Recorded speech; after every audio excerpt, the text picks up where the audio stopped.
Bienvenidos a Ingeal. Espero que todos se estén cuidando en esta época del coronavirus. Hoy iniciamos un ciclo de 4 charlas sobre las mejores prácticas en climatización para áreas de emisión crítica, especialmente para data center. Espero que la aprovechen, aprendan mucho o recuerden y afiancen los conocimientos básicos sobre las mejores prácticas. Comenzamos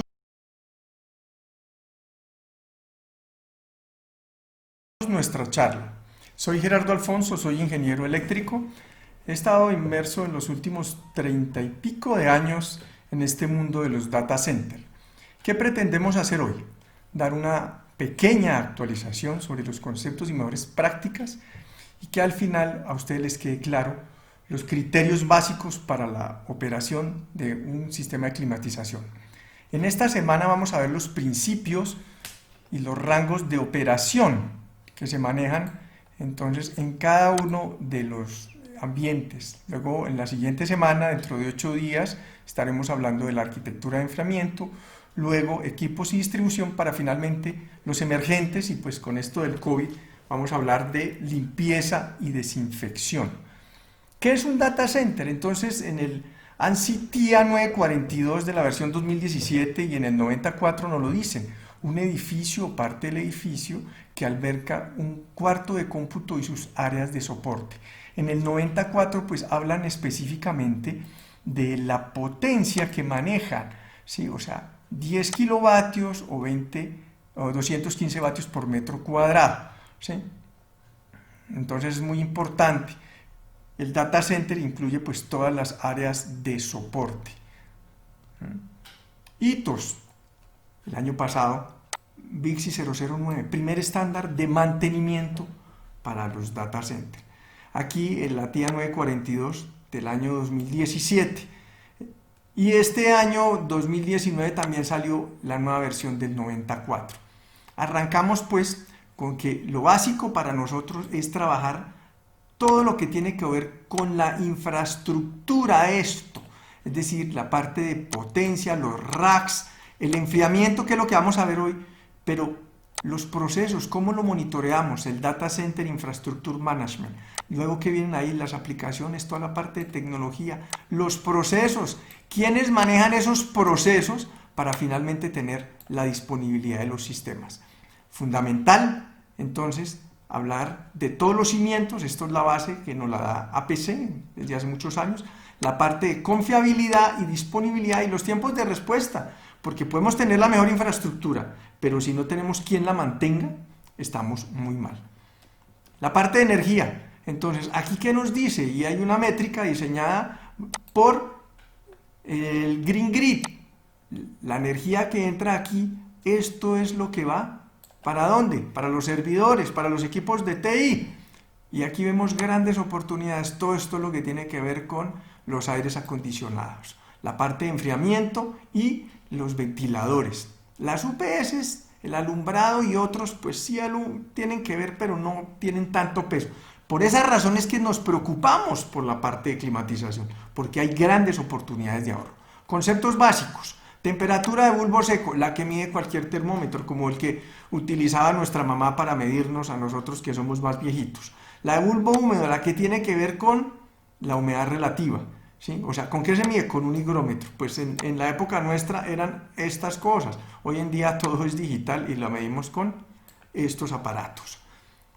¿Qué más? El punto de rocío es cuando al aire ya no le cae más vapor de agua y se forman las gotitas, ¿sí? Se condensa el agua. La condensación es el proceso en donde un gas se vuelve líquido, un cambio de estado, ¿sí?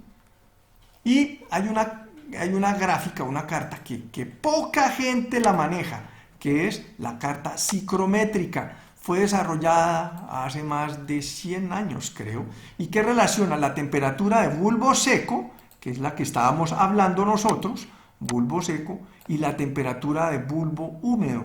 Entonces, bulbo húmedo son estas líneas que van acá, y estas, las verticales, son bulbo seco, y las curvas son el contenido de humedad relativa. Aquí ya vemos la humedad total, la humedad absoluta que le cabe al aire. Entonces, cuando yo enfrío, cuando yo enfrío, entonces, ¿qué sucede? Cuando tú vas a enfriar, si estamos en este punto, vamos a ponerlo entonces con la pluma, si yo estoy en este punto, empiezo a enfriar, pum, pum, llego acá, entonces la humedad llega al 100%, entonces aquí es donde empieza a condensarse, por eso en tierra caliente vemos que los aires botan agua, están condensando, entonces están secando el aire, ¿sí? El proceso de los aires acondicionados de confort para las personas, pues entonces ellos están, ¿qué? Están secando el aire.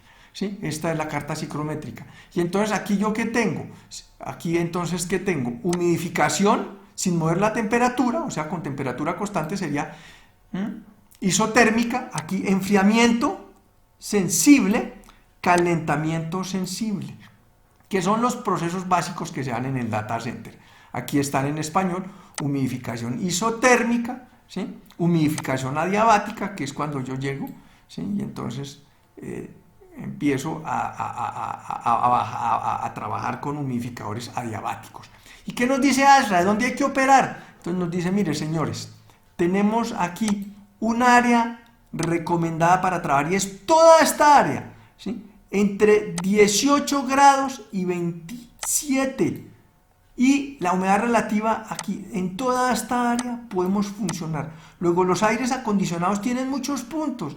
Al comienzo eran muy poquitos y por eso se llaman y comercialmente se conocen como aires acondicionados de precisión. Pero cuando uno los compra, los servidores y los equipos de IT vienen por clases medioambientales. Hay clase A1, clase A2, clase A3 y clase A4. Pues los que compra todo el mundo son A1, que permiten excursiones más allá, pueden bajar a 15 grados y llegar hasta estas temperaturas y puedes trabajar en todo esto. Temporalmente, no definitiva, pero si yo compré A2, pues entonces necesito menos control, A3 menos y A4, o sea, un Google, un Facebook, un Amazon, pues ellos manejan estos. Ahora, ¿dónde se mide esa temperatura? Esa temperatura dice, ASRAE no lo dice, entonces en la mitad de los pasillos a 1,50 cada cuarto rack. ¿Sí? Ahí es, la temperatura que nos importa es la temperatura de entrada a los servidores. Para cualquier pregunta adicional, visítenos en nuestra página web o nos pueden escribir a mercadeo@ingealo.com. Muchas gracias por su atención y los esperamos dentro de 8 días con la segunda parte de nuestro video.